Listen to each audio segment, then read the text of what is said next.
হে, মার্কেটে নতুন একটা মুভি চলে এসেছে যার নাম হচ্ছে মায়া সাভা। হ্যাঁ, প্রথমে আমিও তোমার মতন ভুল ভেবেছিলাম যে এটার নাম হচ্ছে মায়া সভা, যেহেতু আমাদের বাংলায় এটার উচ্চারণ মায়া সভাই হচ্ছে, কিন্তু আসলে এটা না, এটার নাম হচ্ছে মায়া সভা। হ্যাঁ ভাই, মাটন অ্যান্ড বিফ এইসব তো আমরা অনেক দেখছি ফেসবুকে এবং বড় হচ্ছি ওর থেকে। ভাই, এই মায়া সভা মুভিটা দেখে আসো, অনেকই মজা পাবে।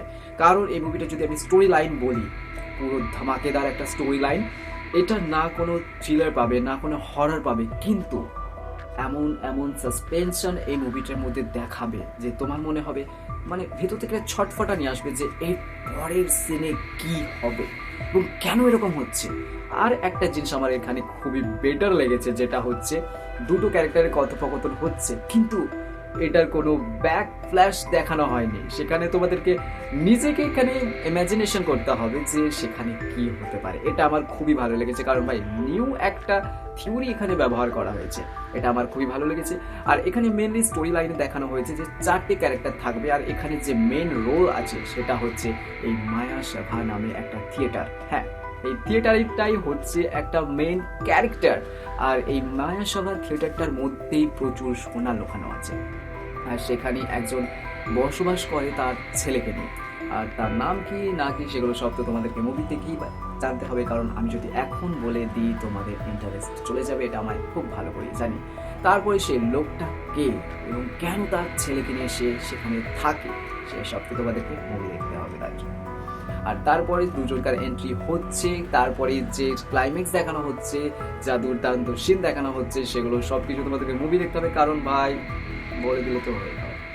কিন্তু একটা জিনিস আমি তোমাদেরকে বলতে পারি, এখানে যে সিনেমাটিক সিনগুলো দেখানো হয়েছে, লাইটগুলো দীপ ধাপ করে জ্বলছে নিভছে, জ্বলছে নিভছে, যে ফগি যে কুয়াশাটা ব্যবহার করা হয়েছে, ডাস্ট মানে ধুলো ব্যবহার করা হয়েছে, খুব সুন্দরভাবে একটা ক্লারিফিকেশন দিয়েছে এই মুভিটাকে, যে কত সুন্দরভাবে একটা প্রেজেন্ট করা যায় একটা মুভিকে কম বাজেটে। সেই সমস্ত কিছু এই মুভিটার মধ্যে তোমরা দেখতে পাবে। এবং ভাই আরেকটা জিনিস লক্ষ্য করবে তোমরা, যে হ্যাঁ, কম ক্যারেক্টারের মধ্যেও একটা পুরো মুভি করা যায়, এটাও একটা খুব সুন্দর মুভিটার মধ্যে করা হয়েছে। আর একটা জিনিস আমার খুব ভালো লেগেছে মুভিটার, কি পুরো মুভিটাই হচ্ছে একটা রাতের সিন। হ্যাঁ, একটা রাতের সিন। আমরা যে সাধারণত মুভি দেখে থাকি যে প্লটের পর প্লট চেঞ্জ হচ্ছে, প্লটের পর প্লট চেঞ্জ হচ্ছে, কিন্তু না, এই মুভিটা পুরো একদিক থেকে ধরে একদম শেষ পর্যন্ত টেনে নিয়ে গেছে নিজেকে। আর এই মুভিটা পুরো একটা রাতের সিন দেখানো হয়েছে পুরোটাতে, এবং পুরোটাই ক্যারেক্টার দেখালে কিভাবে দেখানো হয়েছে, কিভাবে যে ডায়লগগুলো বলেছে, ভাই জাস্ট দুর্দান্ত।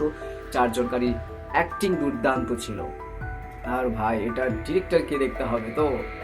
যাই হোক, এই মুভিটা সম্পর্কে আর কিছু বেশি বলবো না, কারণ নাহলে তোমাদের ইন্টারেস্ট উঠে যাবে। আর আমি একটা কথাই বলবো ভাই, মাটন বিফ এই সমস্ত তক্কাতুক্কি ছেড়ে, ফেসবুকে ঝামেলা ছেড়ে, কারো নাম নিয়ে বলবো না, ওইসব ঝামেলা ছেড়ে তোমরা মায়া সাভা মুভিটা দেখে আসো, কাজে দেবে। কারণ আর একটা কথা ভাই, এই মুভিটা কেন যে বেশি সিনেমা হল দেয়নি আমি বুঝতে পারছি না, কিন্তু এই মুভিটা প্রচুর পরিমাণে একটা সুন্দর এবং একটা সাকসেসফুল মুভি হতে পারতো যদি এই মুভিটা সঠিক পরিমাণে টাইম স্লট পেতো এবং সঠিক পরিমাণে থিয়েটার পেতো।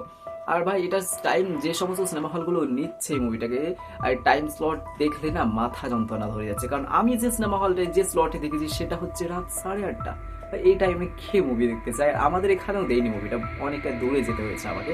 যাই হোক, এই সমস্ত পরের কথা, তোমরা মুভিটা দেখে আসো, আর কেমন লাগছে আমাকে নিশ্চয়ই কমেন্ট করে জানিও।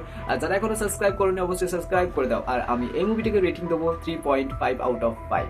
চলো দেখা হচ্ছে খুব তাড়াতাড়ি নতুন একটা ভিডিওতে, আর তোমরা অবশ্যই মুভিটা দেখে এসো, মায়া সাভা।